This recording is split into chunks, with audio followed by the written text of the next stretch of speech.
Hello students, welcome to the online class.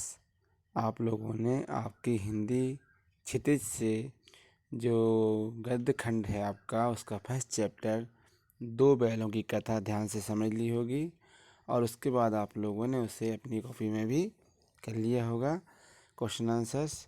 जिन बच्चों ने ना किया हो तो आप जल्द से जल्द उसे सेंड करें उसके क्वेश्चन आंसर।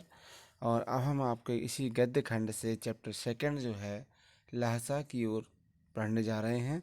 इसे आप लोग ध्यान से पढ़ लीजिएगा और फिर आप इसे क्वेश्चन आंसर करने की कोशिश करेंगे। तो ये जो है लहसा की ओर, तो इसमें क्या है, ये इस पार्ट लहसा की ओर नामक जो पार्ट है लेखक की प्रथम तिब्बत यात्रा से लिया गया है। इसके लेखक कौन हैं आप लोग ध्यान से देखें, राहुल सांकृत्यायन। तो चैप्टर जो आप पढ़ रहे हैं उससे संबंधित, उससे रिलेटेड छोटे छोटे क्वेश्चंस आपसे हम पूछते जाएंगे और आप उसे ध्यान से समझते जाइएगा। तो सबसे पहला क्वेश्चन बनता है हमारा कि लहसा की ओर जो आपका चैप्टर है इसके लेखक कौन हैं। तो आप कहेंगे राहुल सांकृत्यायन।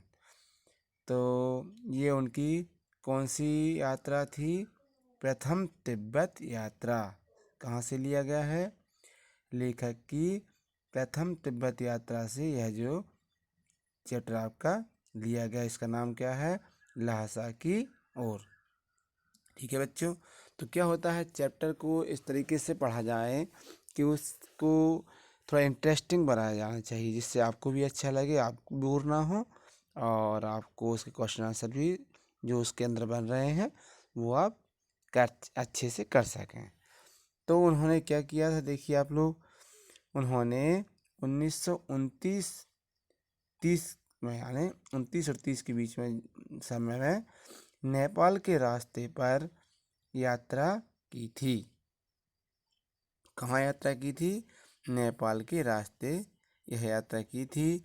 उस समय भारतीयों को तिब्बत यात्रा की अनुमति नहीं थी।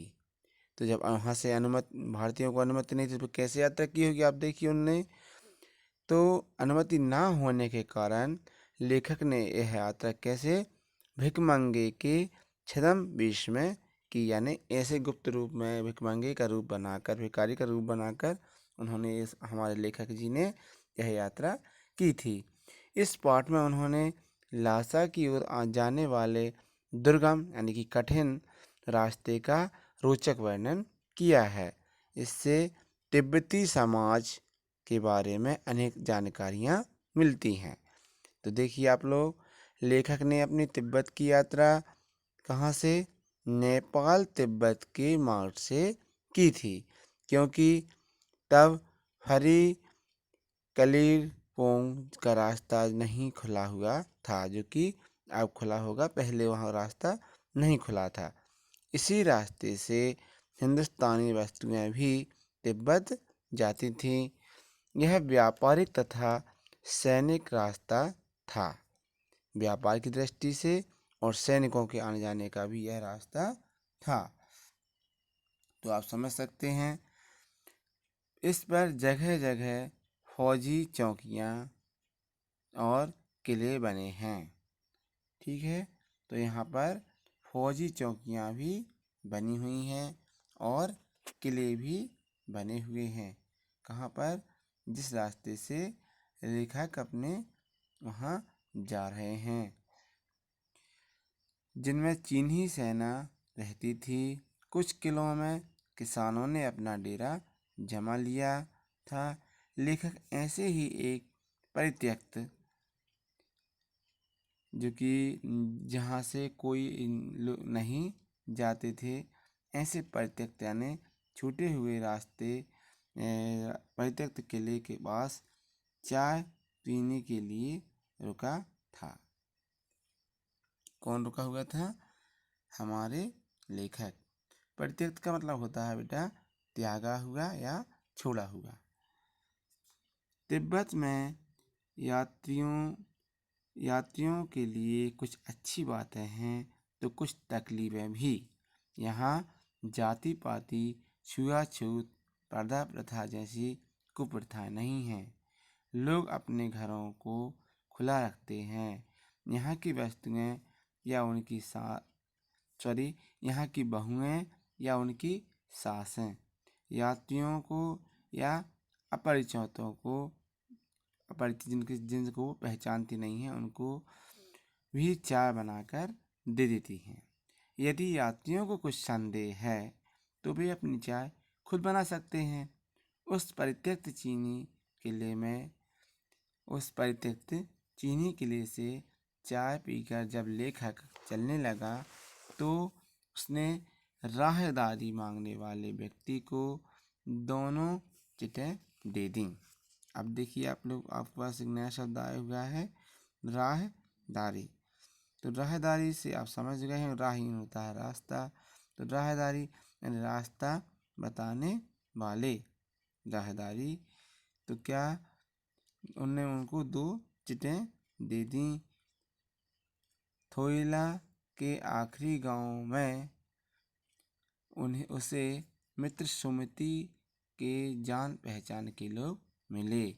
इस कारण लेखक को ठहरने में क्या हुई, लेखक को ठहरने की अच्छी जगह मिल गई।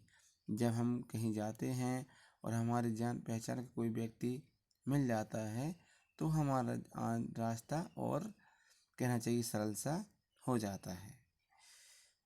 तो 5 साल बाद लेखक जब भद्र यात्री के वेश में घोड़े पर सवार होकर आया था तब उसी जगह कहना चाहिए उसे जगह नहीं मिली और उसे एक निर्धन झोपड़े में रात बितानी पड़ी। तो ऐसी थी उनकी यह यात्रा। तो क्या होता है और आगे देखें आप लोग। अब लेखक को सबसे विकट ढाड़ा थोइला पार करना था। 16-17 हजार फीट ऊंचाई पर स्थित ये ढाड़े सबसे खतरनाक जगह हैं। यहाँ पर कहना चाहिए जो बहुत मेहनत वाले, परिश्रम करके कहना चाहिए, ऊबड़ खाबड़ और कठिन रास्ते कह सकते हैं आप उन्हें, कठिन रास्ते हैं। वहाँ से निकलने के लिए बहुत चढ़ने में बहुत परेशानी होती है। ऐसे रास्तों के बारे में आपको बताया गया है। पहाड़ी एरिया जो है, इनके आसपास कोई गांव नहीं होता है, इनके आसपास कोई गांव नहीं होता है। नदियों के मोड़ और पहाड़ों के कोनों के कारण दूर दूर तक आदमी नहीं दिखते हैं। ऐसी ये जगह है आपकी। यहाँ किसी की हत्या हो जाए तो पुलिस या खुफिया विभाग कोई चिंता नहीं करता है, क्योंकि वहाँ जब कोई किसी की हत्या होती है तो ना कोई बताने वाला रहता है कि किसकी हुई है, और ना ही कोई मतलब कहना चाहिए पुलिस वाले परेशान होते हैं कि क्या हुआ है। वहाँ कोई हत्या का गवाह भी तो नहीं मिलता है। यह डाकुओं के लिए अत्यंत सुरक्षित जगह है। डाकू आदमी को पहले मारते हैं, फिर लूट के लिए माल खोजते हैं। हथियार का कानून ना होने के कारण लोग हथियार लेकर घूमते हैं। ऐसा था आपका वह एरिया। यह डाकू यदि जान से मारें तो उन्हें अपनी ही जान का खतरा रहता है। लेखक और उसके साथी भिखमंगे के वेश में थे। जान का खतरा होते हुए वे भीख मांगने लगते थे। पहाड़ पर सामान के साथ चलना कठिन था, इसलिए लेखक ने 2 घोड़े कर लिए और चलते गए। दोपहर तक वे ढाड़े पर पहुँचे जो 17-18 हजार फीट ऊंचा था। ये उसकी ऊंची मतलब कहना चाहिए बहुत दुर्गम रास्ता था। यहाँ का वातावरण मनोरम था। दोनों ओर पहाड़ थे, इनमें क्या था, बहुत कठिन रास्ता था। इनमें कुछ पर बर्फ थी तथा कुछ पर ना बर्फ थी ना हरियाली। सबसे ऊंचे स्थान पर देव स्थान था, जिसे कपड़े तथा झंडियों से सजाया गया था। लेखक को अब उत्तराई की ओर चलना था। उसके साथ उसके एक दो साथी और चल रहे थे, पर वे सब बिछुड़ गए क्योंकि लेखक का घोड़ा धीरे चलने लगा था। लेखक उन सबसे बहुत ही पीछे रह गया। इसी बीच वह रास्ता जान कहना चाहिए वह रास्ता जहाँ पर लेखक जा रहा था, वह रास्ता भटक कर कहीं और चला गया। फिर वापस रास्ते पर लौट कर आया। वह 4 बजे से करीब लहंगोर पहुँचा, जहाँ उसका जानकार सुमित प्रतीक्षा करता मिला। वह बहुत गुस्से में था, पर सारी बात जानकर उसका क्रोध शांत हो गया। लहंगोर में वह अच्छी तरह रुका। यहाँ उसे खाने को सत्तू चाय तथा रात में गर्मा गर्म थुक्पा मिला। खाने का पदार्थ है जो वहाँ खाते हैं। तो फिर देखिए आगे क्या होता है। अब लेखक और उसके साथी अब टेहरी के विशाल मैदान में थे। इनके चारों ओर पहाड़ थे, जिससे यह मैदान टापू जैसा दिख रहा था। इसी मैदान में टेहरी समाधि गिरी है। यहाँ की सुमति के यजमान थे। वे यजमानों के यहाँ जाना चाहते थे। तो क्या हुआ, उन्होंने सोचा कि हम अपने यजमानों के यहाँ चलते हैं। यजमान मतलब होता है जहाँ पर पंडित लोग जिनके घर पूजा कराते हैं। तो क्या होता है, बोध गया से लाए गड़े ख़त्म हो गए। क्या होता है, वो यजमानों के हाथ में बांधने के लिए गड़े रखे थे, वो ख़त्म हो गए थे। तो लाल कपड़े का गड़ा बनाकर बांटना शुरू कर देते हैं। लेखक ने उन्हें ऐसा करने से रोका। लेखक को भैया बाहर भाग ना मिल पाने के कारण सामान लेकर स्वयं चलना पड़ रहा था। तिब्बत की कड़ी धूप में 2 बजे सूरज की ओर मुँह करके चलने से गर्मी लगी रही थी। सुमति अपने एक यजमान के से मिलना चाह रहे थे मठों के पास, इसलिए उन्होंने सेकर विहार की ओर चलने के लिए कहा। तिब्बत की जमीन जमींदारों में बटी है, जिसका ज़्यादा हिस्सा मठों के पास है।